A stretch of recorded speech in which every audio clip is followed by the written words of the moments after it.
What's up, everybody? Welcome to the RotoGrinders NFL Weekly Preview with TheLuuch and TJ. Insane week of NFL football action. TJ Laessig, how you doing? Doing well. Always doing well on this Monday. Yeah, another crazy week. I would say we continue to have late breaking news. I feel like that always impacts the slate, and thought it was a good slate. Thought that there was some good chalk out there, some bad chalk out there. Some good pivots. Again, some that worked out, some that didn't. But overall, it's a pretty fun slate. No Darren Waller for me, unfortunately. And he was certainly the key to unlocking any big tournament wins. I think he was like 5-6% in some contests that I saw, and just had an absolute breakout game at the tight end position. But agreed. No Darren Waller for me either. No Patriots D for your boy either. And we talked about it. This weekend, you just have to be perfect to 3 or 4 times your money anymore in GPPs. I put 5 lineups in, some like 153 max and a couple $100 single entries. My best team was 185 with Derrick Henry on it. We'll get to, the ins and outs of what are we learning and what are we hoping for next week. But, 185, but I didn't have Patriots D, didn't have Waller. I didn't have a chance. I doubled my money. Cool. Moving on, might as well just play cash games. That's how it is. Like, you have to be 100%. You can have that contrarian play. It still doesn't matter, that 2% guy that goes off. You have to nail it. You have to be perfect. So we'll see. But what a game by Darren Waller. I think FanDuel tweeted out that it was the most points ever in FanDuel history by a tight end? I believe it. Yeah, it was really a massive game. I mean, it was like the first quarter, and he was already just absolutely smashing it, and then showed no signs of slowing down. I think he ended up with like 18 targets, and yeah, just a monster game for him. And it's obviously it's always valuable when someone goes off, but even more so when it's at the tight end position, just because the separation that you create from most of the other tight ends is pretty key.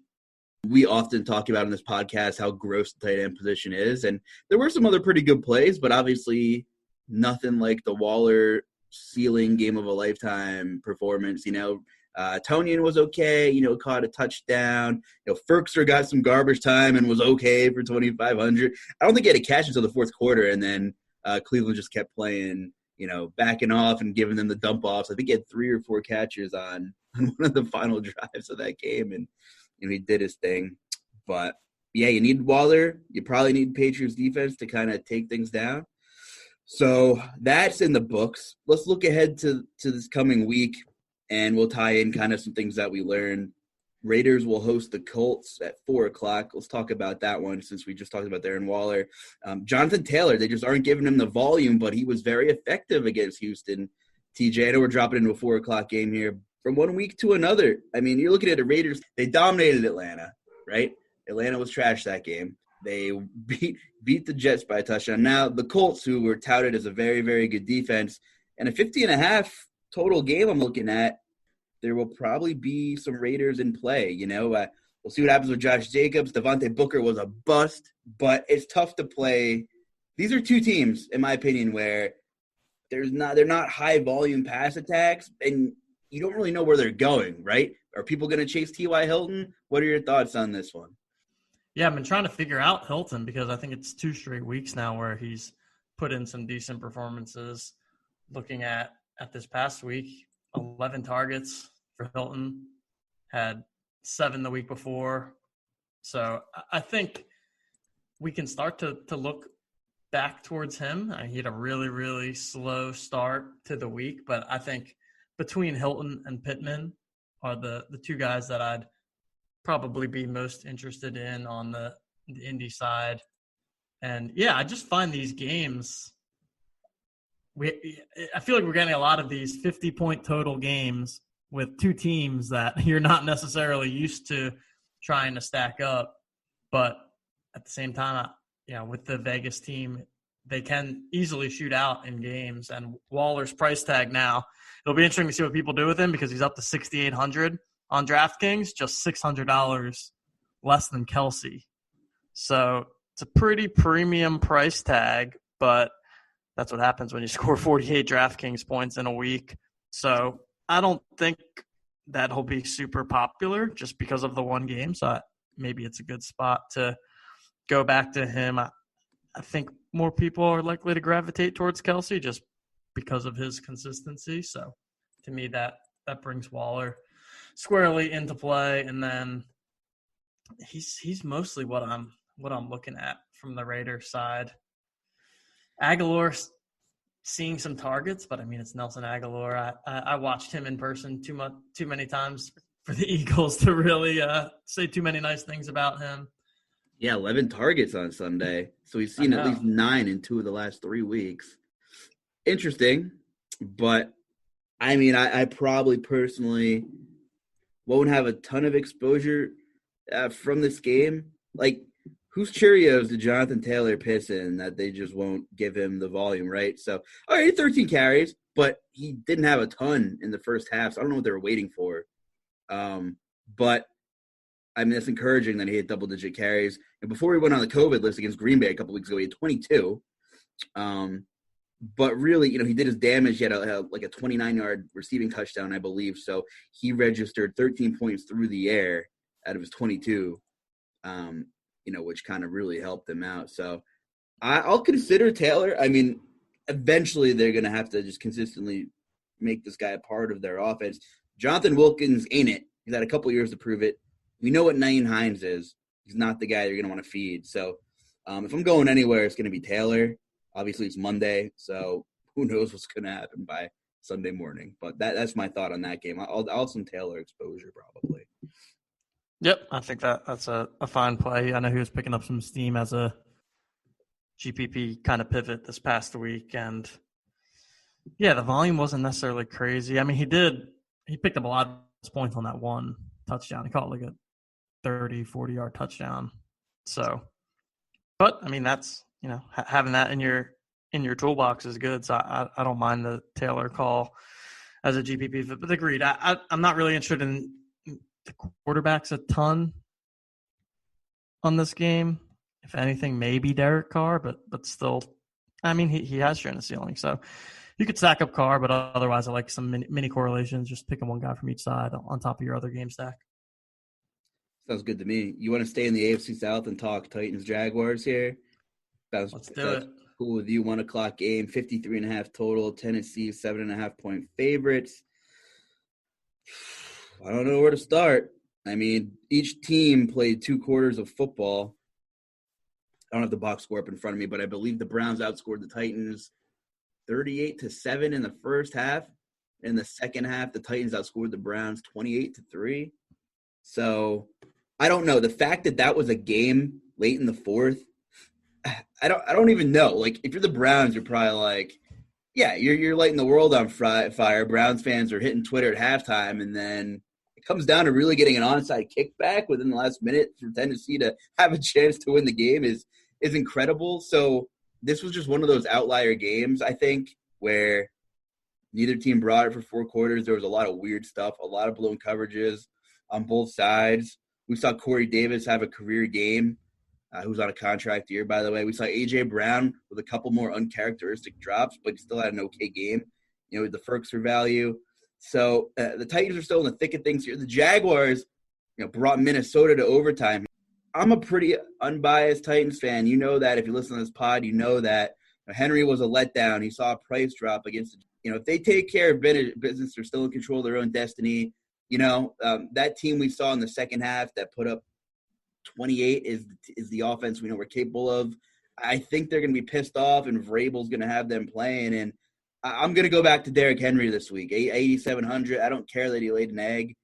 I think this is Derrick Henry. Let's get back to what we do kind of game, and that's what my gut's telling me right now. Agreed. Definitely didn't have the start to December that I'm sure he was hoping for. All those narratives going around about how much of a beast Derrick Henry is in December, but I think that this is a great bounce-back spot. The Jaguars typically getting beat up on the ground. I think they're bottom 5 in the league in terms of rushing yards allowed as a defense. So Derrick Henry, 8,700, I think is a nice price for him. I think he was 9,200 last week, so getting a $500 discount Would prefer to have him at home, but not too worried about it playing at Jacksonville. And the Titans offense, man, I'm kind of interested in a little bit of everyone. My best GPP team last week was a Titans stack. Had Tannehill, Corey Davis, Ferkser, ran it back with Jarvis Landry. So that team did pretty well. And I think you can do something similar again with them this week. I think you can approach them in both ways in different lineups. On one end, you can take Derrick Henry, go with the ground attack, and then if there's lineups where you're fading Henry, Tannehill stacks, I think, are going to be in play again, just with how efficient their offense is. And then on the other side, I mean, James Robinson is just – I like James Robinson. He's so steady. He's seeing between 18 and 23, 24 carries every single week, getting in the 5-6 target range a lot of the time. And he's someone I'm going to continue to look to in tournaments just because of that role that he has. I know that the Jaguars aren't the best team and that the game script is likely not going to be in his favor, but with the role he has, it doesn't really matter just because of how many passes he's catching. And he seems to be relatively efficient with his touches. Yeah, I agree. I mean, usually opposing running backs don't correlate well. Are you willing to give this a pass this week if the construction fits? Yep. I think it's fine this week. I was also fine with it last week with Robinson and Dalvin Cook in the same lineup. So I don't necessarily have a problem with it. I think you can use Robinson either with Henry or as the run back option in Tannehill stacks. I think he fits fine with both, and especially because, I mean, I just don't love a ton else on the Jaguars side of the football. He's really the one bright spot that they have, and probably the only person that is going to be in my player pool for the Jags. Yeah, and I'm interested. I want to see A.J. Brown's ownership closer to the weekend because Corey Davis cut off a monster game. A.J. Brown fumbled at the goal line for one, and he had a couple other really bad drops, so he could have had a monster line himself. I mean, that full stat could have went apeshit, excuse me. It really could have at their price points too. Yeah, especially if friggin' Pruitt didn't score 2 touchdowns. I was a little bit frustrated because I had the Tennessee stack. And, I mean, the stack still obviously did very, very well. But then every time I'm looking up, the most random people are scoring the touchdowns, too. I'm like, man, what's going on here? Play football. That's what it is. That's what it is. The one, you said A.J. Brown. He was the one that fumbled, right, on the one? Yep. And then they recover in the end zone for a touchdown. So. Yep. And the thing is, I was tilting the lack of Tannehill points on that one. It's not like A.J. Brown doesn't get the target share, right? He doesn't have a double-digit target game this year. He's a yak monster. So, he's always in play for GPPs. It just kind of doesn't make sense, you know? Lastly, he could get 1,000 yards on under 65 catches this year. Kind of similar to kind of the line he put up last year, and everybody's like, wow, he can't sustain it. The guy's a monster when he has the ball in his hands. So, I guess the Jaguars team who were, starting Whataburger corners, like guys who were just flipping burgers last week, I think Corey Davis still under 6K. You might see some recency bias towards him, and you could get some decent ownership on A.J. Brown, I'm assuming. And the same thing with Henry. We can transition into one of these other games as I'm rattling some of these guys off. But you have Aaron Jones in a great matchup against Detroit. Smashed them earlier this year. Robinson you just talked about. Kamara back to life a little, still 7,100, still not involved in the pass game, but he plays your Eagles. I'm sure we'll talk about momentarily. On Eckler, if there's a get-right spot for Austin Eckler, it's against Atlanta, right? Pass-catching running backs is the stigma to attack them with. Austin Eckler's hanging on the poster in my room as the poster child of the pass-catching running backs. So, I mean, I'm curious to see where ownership goes. And the elephant in the room, if McCaffrey plays, when he came back from injury a couple of weeks ago for the first time in Week 9 against Kansas City, put up a pedestrian 37 DraftKings points. So a lot's going to change throughout the week here. And those running backs that I mentioned, who do you want to talk about? And we'll jump into those games. Aaron Jones right there, 7,600. Robinson, 75. Eckler, 7K flat. A lot of options in that range. Yep, I think they're all good options. I think Eckler is my favorite option, at least at first glance. I don't know what happened to the Chargers yesterday. I mean, they lost 45-0 to the Patriots. And Eckler still managed 11 fantasy points, which obviously is not a lot, but still had 9 targets. So 2 games back since injury, 16 and 9 targets. We know that you want pass-catching running backs against Atlanta. His price didn't move at all from last week. It actually, I think, went down $100. So $7K flat, home against Atlanta. Give me all the Austin Eckler again. I don't care that he underperformed this past week. I think that is a great spot. I think it'll be chalky, though, by the end. I don't think we're getting him at a discount just because of one bad game. But Eckler, I would say, is the number one kind of cash optimal type of play there. And then Aaron Jones, very interesting, as you mentioned. He, of course, is always going to be somewhat splitting carries and snaps with Jamal Williams, but he just has that monster ceiling. We saw it yesterday at his 70-yard touchdown run or whatever it was. 15 carries total, 130 in the touchdown, a couple targets in the passing game. So I think Aaron Jones is a great tournament pivot in that range. Yeah, I think you said last time he played Detroit, what did he do? 48 DraftKings points. Yeah, it's fine. So I think that definitely Aaron Jones is someone to look at. Yeah, that whole range, very, very interesting. Good options there. And listen, I don't know anything about anything anymore. Like yesterday was peak 2020 and just the volatility, the craziness. Look at last night. Kansas City didn't score a touchdown for over 2.5 quarters. You know, that was a slugfest for most of the game. Didn't see that coming. I did not predict that, you know. They scored 1 touchdown. Tyreek Hill just didn't realize that he had scored a touchdown. Oh, wow. Frustrating everybody. That was wild. But Detroit just gave up a ton of points to the Bears. So if there's any game that I'm like, maybe this will carry over to next week, it could be Detroit just being a train wreck. You know, they cleaned house, got rid of Patricia, fired the GM a week and a half ago now. That, you know, when you build lineups, I'm just like thinking out loud here. You look at the FanDuel $4 milli winners. There have been a couple of quarterback, running back, receiver combos that have taken it down. It's tough to do. If I'm looking at the Chargers and who they are, I don't mind playing a Herbert, Eckler, and then a pass catcher because Eckler's a pass catcher, right? So I don't mind that QBRB wide receiver stack.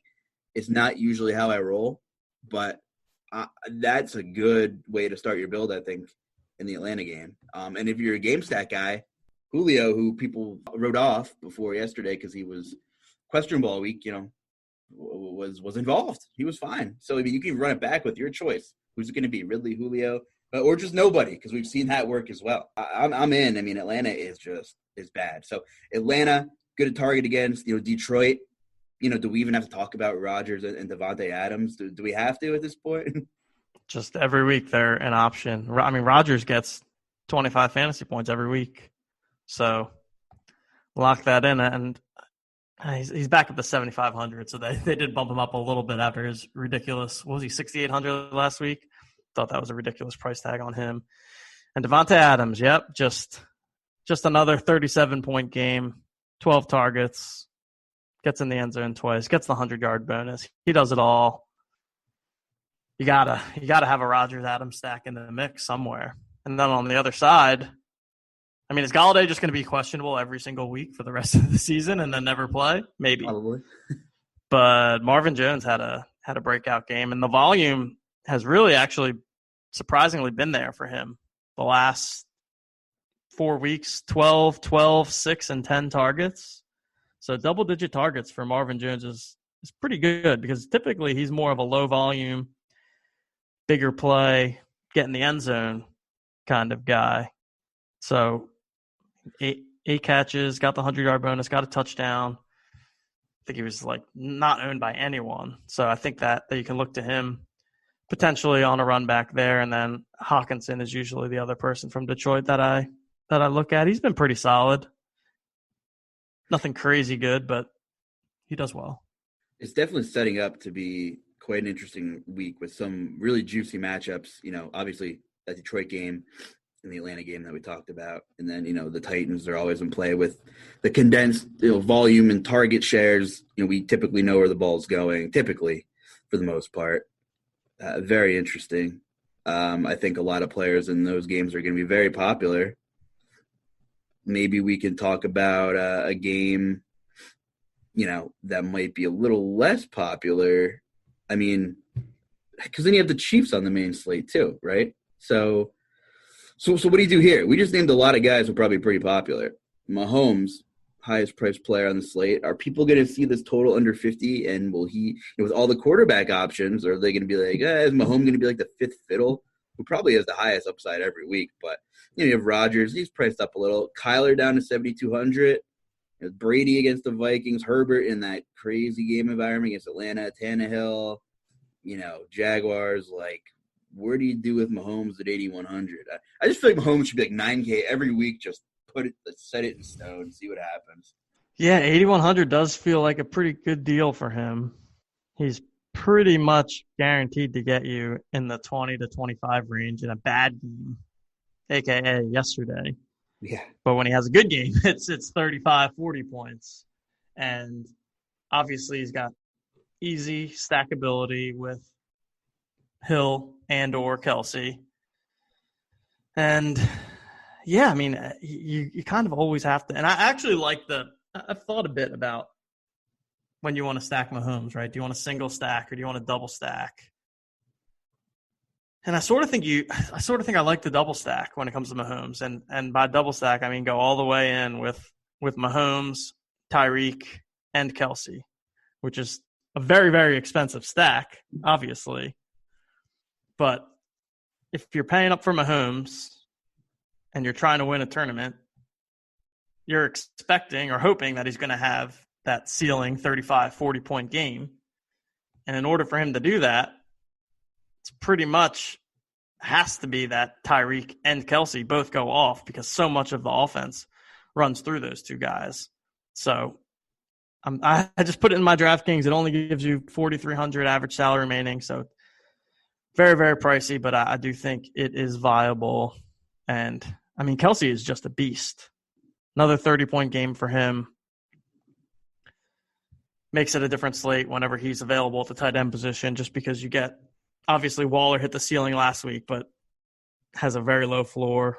Kelsey's got both the floor and the ceiling. So he's in play. And then on the Miami side, Gaskin. I want to go back to Gaskin. He's still only 5,600. His price didn't really move that much. And he ran pretty bad in terms of his touchdown variance yesterday. I feel like every time I looked up, he was getting stopped at the 1 or 2 yard line. So still found his way in a bad game to get 15 fantasy points. I like Gaskin. He gets involved a little bit in the passing game too. So good call. Yeah. I like going back there. And you're right. And there's weeks where we're thinking, how is Mahomes only 6%? How is Tyreek only 8%? It's because Tyreek 8,500. Like you said, these guys aren't cheap.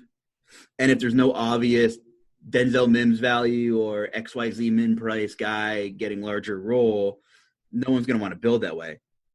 The public, I think, is going to think, well, if I can get Justin Herbert at 68 and save 1,300 on Mahomes, and if Mahomes doesn't hit a super ceiling game, I'll be good. Because then I can get Keenan Allen as well for 800 less than Tyreek, And I'll just run a one-off. Maybe I could run a one-off if I like the KC game and not pay up for both studs. And you made a great point about going in for the full stack. Because for that lineup to succeed, the ball is going to have to go somewhere else too, unless you think Hill's going to have another 3-touchdown game, which is possible. But odds are it's going to have to go somewhere else too for Mahomes to be worth the price. And, the second highest quarterback on the slate is Russell Wilson. What is going on with Seattle right now?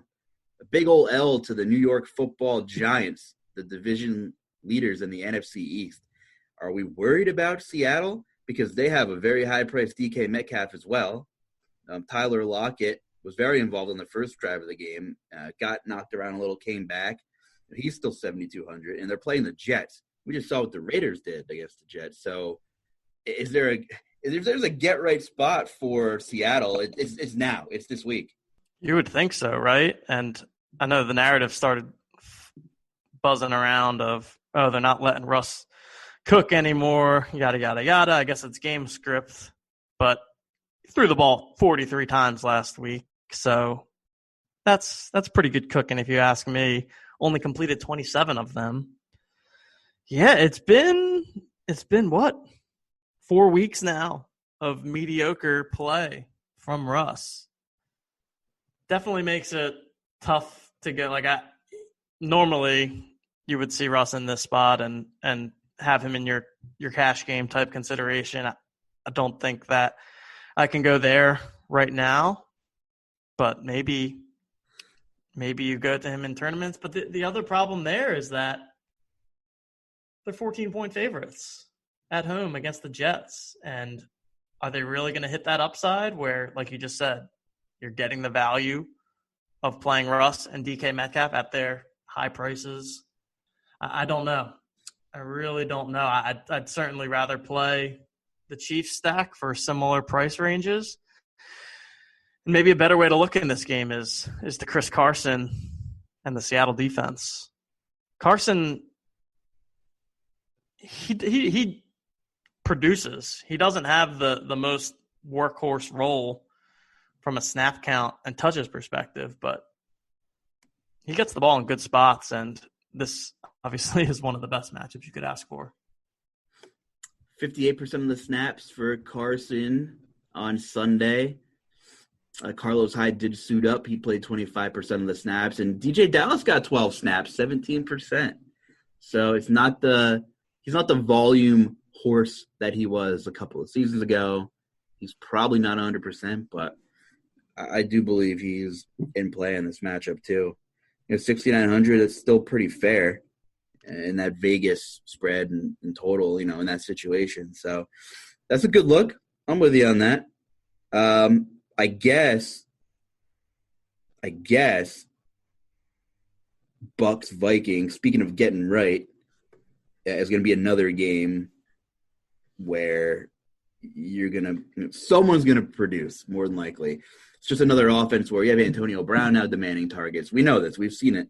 And Tampa Bay just hasn't been great the last couple of weeks. But coming off a bye, 6.5-point home favorites, team total about 29 and change, it looks like. We're going to have to look and consider some Buccaneers this week, TJ. At least consider them. Yeah, I think so. Like you said, it makes it tough because they do spread the ball around. I'll probably look to Antonio Brown again. I know that he didn't have a great performance his last time out. So maybe we get him at a bit of a discount from an ownership perspective. Only 3 targets. It's just there's no consistency in the targets from week to week, from what I'm seeing at least, between Antonio Brown, Mike Evans, Chris Godwin. Brady's going to spread the ball around. So those aren't cash game type guys that you're looking to, but I think any of them and all of them are plenty viable in tournaments. You could stack him with Brady too. Brady has shown some upside. He's not my favorite guy because he's probably the furthest thing from a dual threat quarterback that there is. But at the same time, he's got that 4 touchdown upside type of game in his wheelhouse. And then on Minnesota, Justin Jefferson continues to just have massive, massive ceilings. I played Thielen over him last week, which was a bit of a bummer, but Thielen had a pretty good game himself too. So I think it makes for a nice stackable game here. And probably one of those spots where, like I've said before, you can do a little mini correlation if you don't want to play either quarterback, which I'm not super thrilled about, but you throw like Jefferson, Evans together, or Thielen, Antonio Brown, putting them into a lineup, I think correlates nicely, and I do expect there to do some scoring in this game. Yeah, Thielen had 21 DKP against Jacksonville. Jefferson had 30, And Dalvin Cook had a quiet 26.9 at that 94 price tag. 32 carries in a game where really people didn't really know if he was 100% probably going into it. So that's 3 of the last 4 games he's had at least 27 carries. And this is where it gets interesting because Tampa Bay statistically, in terms of rushing yards allowed, I know it's not the best advanced metric, but they're first against the run, giving up just 74 yards a game. So I think Cook's ownership is going to be pretty low. I think. It was Monday, but right? I mean, people are going to see his matchup, and with the way the receivers have been producing as of late, Cook becomes interesting because I don't care if it's the Steel Curtain or like the 80s Bears. Like if you give Dalvin Cook 30 touches, he has that potential to just break one, right? It could certainly happen. It's just volatility in the way it is. So he becomes interesting to me in tournaments, Dalvin Cook.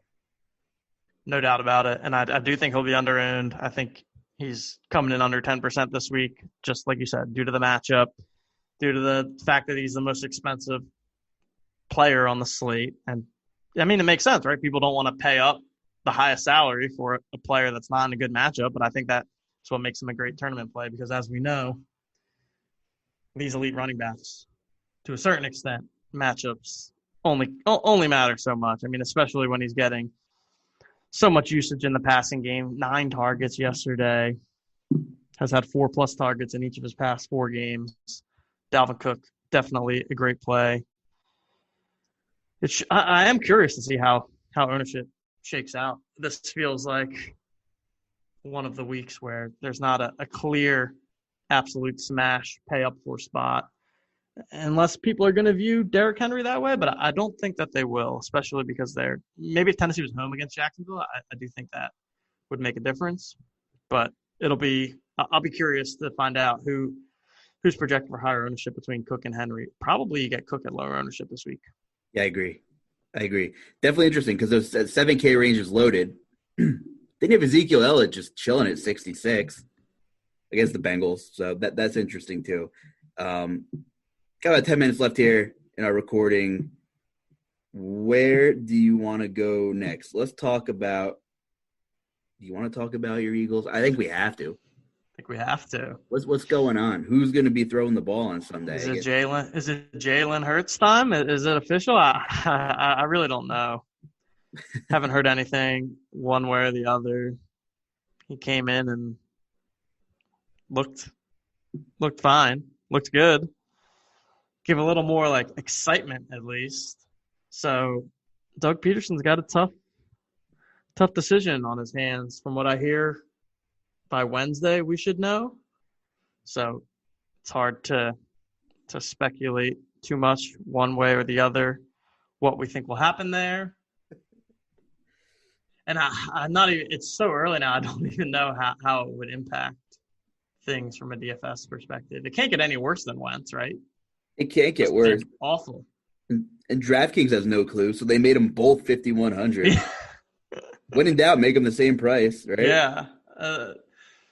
I mean, that's probably the right price, too, because even for 5,100, I don't see how you can play either of them. This game just feels like an avoid for the most part. The Saints defense has been incredible the last month and a half. There you go. You can definitely play the Saints defense. There they are. 3,800 most expensive defense on the slate. Wow, yeah, it's one of the most consistent game logs you're going to see for a defense. Saints D. I can definitely get behind that. Yeah, they'll be chalky. I mean, maybe not. I mean, who wants to – I hate paying up for defenses. I hate it, but they're going to garner ownership, especially in cash. Yeah, they'll have some ownership, but I do feel like people, like you just said, are generally wary of paying all the way up at defense. But I think that's a nice tournament play because, like you said, when it comes to these tournaments, if there's a defense out there that's going off and scoring a touchdown or even 2 touchdowns, it's tough to win a tournament without them. And similar to the tight end position, the separation that can get created if most defenses are scoring 3 or 4 points and you get someone going out there for 25 fantasy points, that makes a huge difference in the lineups. So talk to me about the division rivals there, the division leaders, the New York Football Giants And Wayne Gallman has had a double-digit floor in every game he was featured. Yeah. Seattle, good run D. $1.35, 16 DraftKings points. Cincinnati, good matchup. He had 18 DraftKings points, 24 carries. I mean, he's had at least 10 carries since week 7 in every game he's played. He's seen at least 14 carries in the last 4 weeks that he's played. So I think Wayne Gallman's in play for cash. And I think this is a weird game because I think we'll find out. Both two teams with some questions, like what's going on with Daniel Jones? Are the Giants actually good defensively? Is Kyler Murray messed up because he only carried the ball 5 times again last week? That's how many straight weeks? It's the third straight week with 5 carries he's had. Yeah. Am I reading that correctly? Yeah, he has not been carrying the ball. So there might be something going on there, injury-wise or something that's preventing him from running, because he just hasn't been the same as he was the first couple of weeks of the season, where he was pretty much the QB1, right? He was 30 points plus every single week, and it just hasn't been happening lately. I mean, he's had 60 total yards the last 3 weeks, no rushing touchdowns. He's definitely not right. I mean, it's the point where will he heal and get right? Well, they won't. They're not going to tell him. They're not going to tell anybody. I don't know. 7,200. The Giants have been playing pretty well. I don't know if I want to play Kyler this week. I don't know if I'm considering Kyler this week. Coming across country to the East Coast, I don't know. I don't know if I am. Yeah, I'm not loving it, to be honest. I think there's a couple other guys at the quarterback position that I'd rather go to. Talked about Herbert earlier. I think I'd rather play Herbert, and I'd rather play Rodgers. And he's sandwiched right in between the two of them. So if you're a believer in Kyler, I'm sure you can get him at super low ownership again this week. But it's not my favorite play. And going back to the Gallman thing, I do like Gallman, as you said. I think he's a better FanDuel play than DraftKings play, just because he pretty much is not involved in the passing game, like, at all.